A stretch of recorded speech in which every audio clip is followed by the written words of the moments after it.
Earl, the faithful. We see a close-up of Earl's eyes waking up from a good night's rest. He stares hopelessly into nothingness, blessed to breathe another day. Earl sits up on the edge of his bed. A ray of orange light shoots between the curtains. Earl rises up and opens the curtains, revealing the mysterious amber sky that has manifested over the past week.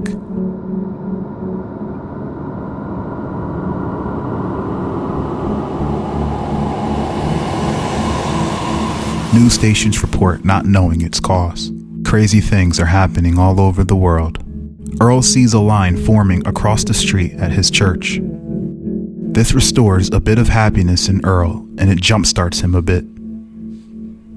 He peers down at a picture of what looks like him, his wife, and daughter, picks it up, and he takes a deep breath.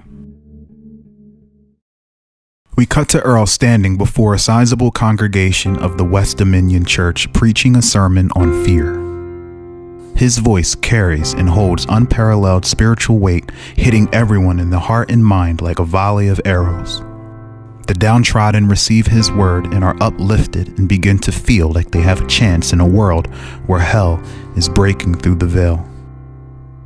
Earl speaks on not letting fear control you, and in turn, the Almighty One will embrace your spiritual might and adorn you with his power.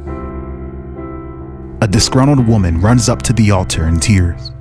Her son, who is a devout Almighty believer, was killed by a lunatic just weeks ago, and she begins to challenge the power of the Almighty One.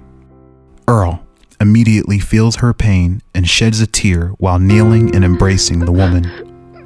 He knows that her anger stems from her loss and does not fault her for her blasphemy.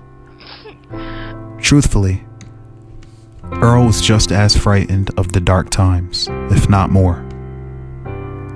Earl changes the course of his sermon and begins to pray for the woman. The entire congregation crowd around and join in.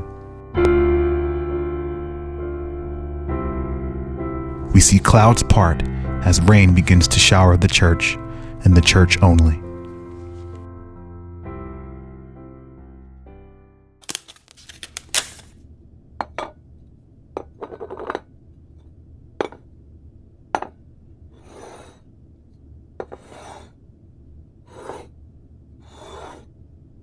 Later that evening, we see Earl sitting quietly at his dinner table, eating. His knife and fork dance across the plate.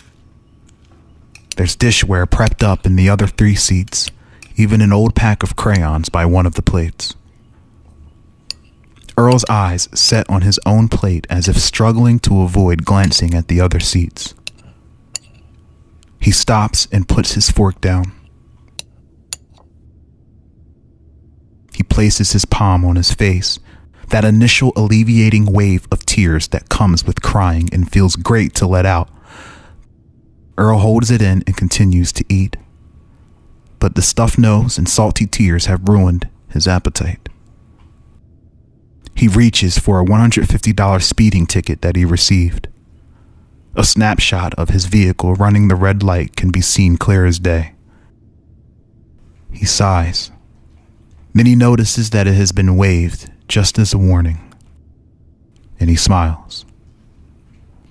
He gets up and turns around to face the living room where he sees he and his ex-wife standing in a hospital room watching their only child, Mai, succumbing to a deadly disease.